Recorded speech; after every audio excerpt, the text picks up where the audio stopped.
Hey, welcome back to the channel. I'm Probably Awake, and today I want to go over making templates and your Ableton live set.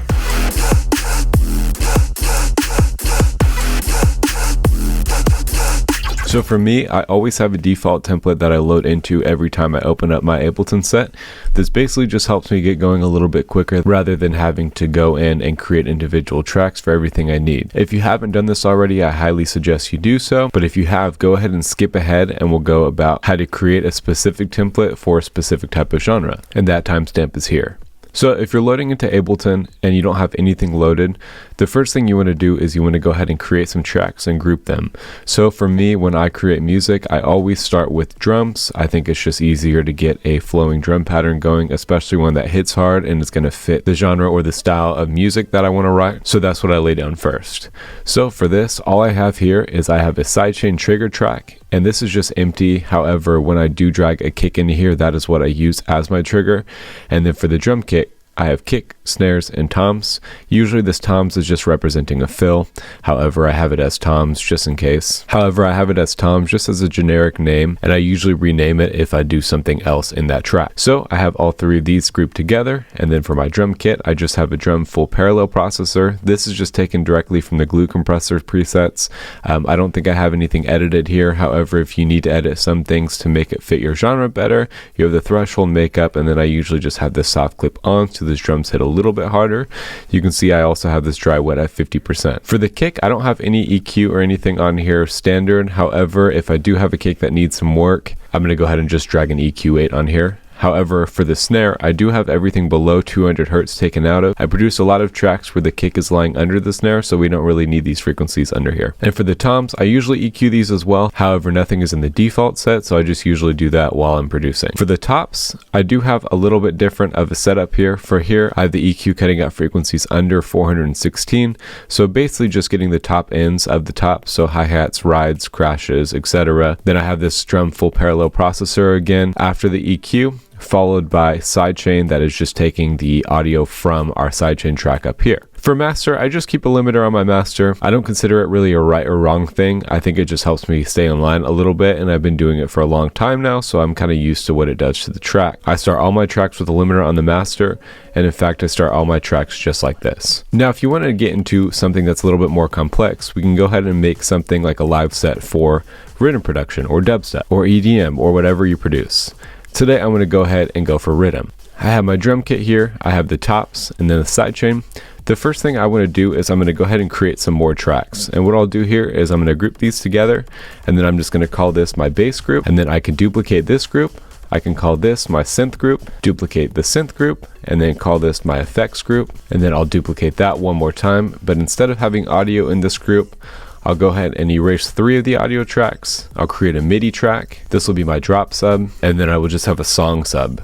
And of course, you can label these whatever you need to. Usually I use a different drop sub though, one that's a little bit more gritty. And then for the actual sub that's playing throughout the song, it's just going to be a little bit softer, not have as big of an impact. That way we're saving the impact for the drop. And then here I can just have some type of respace. Maybe if I use a effects that has bass in it and I want to keep that in my subgroup. Now for everything besides the subgroup, what I'm going to do is I'm going to go into my audio effects and grab an EQ. And my EQ is saved as a default where it takes everything below 200 Hertz out. And if you want to save it as a default, all you have to do is enable this, and then you can right click and save as default preset. I'm going to do that with the effects group. I'm going to do that with my synth group as well. I don't need any low end from any of these. And then what I'm going to do for my bass group is I'm going to go in and grab an audio effect rack that I have pre-made, and I'm going to drag that to my bass group. The same thing, I use this in just about every song, and it's going to load Portal, it's going to load Camel Crusher, and a couple things like that. And we can actually go through that. So we have EQ that's taking out everything below 158 Hertz. I find there's a little bit of body here that the sub doesn't really cut into, so I leave it like that, but I do adjust it depending on the bass sounds. I have a vocoder after that, along with Portal, and I'm using the Growler preset there, Camel Crusher, OTT, and then after the bass group, what I'm going to do is I'm going to go ahead and go back to my tops. I'm going to grab my sidechain from here. I'm going to go down to my synth group, drag the sidechain there. I'm going to drag that to the effects group and the subgroup. Now for my sidechain, I just have this set at a ratio of 3.5 and I have the threshold at -18. Again, this is going to depend on the song. I just like the drums to cut through everything really hard. It's personal preference, so do what you have to do in your mix. So there we have it. There's a pretty simple bass group, synth group, effects group, and subgroup, kind of geared towards rhythm. If you wanted to, you can change the color on here by just right clicking, and we can change it to however many different colors you want to do, something like that. That's a pretty general rhythm group, and of course you can go in here and add MIDI tracks and things like that. And you can also dial in sounds that you might use frequently, like a drop sub, for example. So if I go ahead and go to instruments, I can go to my instrument rack, and then I have a sub bass here, and that just sounds like this. So I could have that in here, and then what I could do is I can save this set and save it as something like rhythm template, and now I have access to that. And then when I reload into it, I can just resave that template as something else, whatever I want to call the track. So those are my groups. Now what we can do is actually dive into a little bit of like a mixing chain, and of course that's going to come later down the line, but if you wanted it to be preloaded already, all you have to do here is what I have is I just have mine saved. I'll drag that in here, and all this is just more tracks that I route certain things into. So for my chain, that's just going to have 3 groups inside of it, and then in the mix chain we have the chain and the pre-master. So for this, for the group 1, I have basically everything besides bass elements going in here. For group 2, I have bass elements, and then group 3 is just serving as kind of a bigger limiter on top of the chain.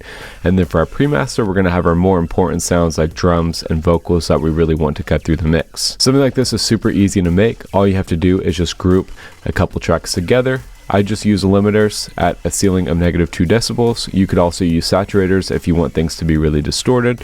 It's going to be a personal preference and up to you. However, again, this is how I've been doing it for a little while, so this is just usually how I go about doing it. So once the mix chain is taken care of, we don't really have to touch the mix chain just yet. You could turn it off if you wanted to, maybe put it at the top and not really have to worry about it. But the following step would be just to make something for your master. So again, we just have this limiter on your master, and usually for mastering chains, what you're going to do is you're going to wait till the very end. But if we actually again go into my audio effects and my audio effect racks, I do have a mastering rack already pre-built in here that I use as a starting point, and then I go about and change parameters as I need to depending on the song. Something like this is easy and it's useful to build. That way you don't have to go in and dig for these effects that you're using. So in here, usually what I'll do is when I get to mastering, I'm going to take off my limiter.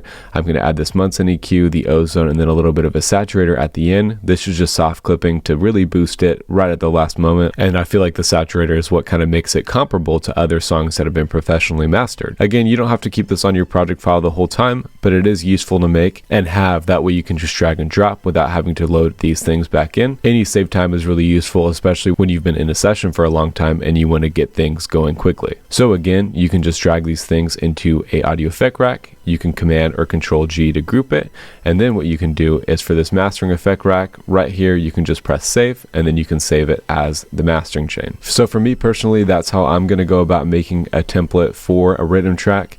I'm having all my big elements here, so this bass group, synth group, effects group, and subgroup. This just makes it easier to work through a project file instead of having to do all these things each time you're producing a track. This is going to save you a lot of time and potentially allow you to make more music in a certain amount of time than you would have without the head start you have by making your project file. Of course, don't think of this as something that you're limited to. Adjust and change things as needed to make your project session go by quicker and allow you to produce better music more quickly. With all this being said, I hope this helps. I'll leave this template down below in the description. Make sure you subscribe to the channel and you leave a like on the video, and we'll see you again on the next one.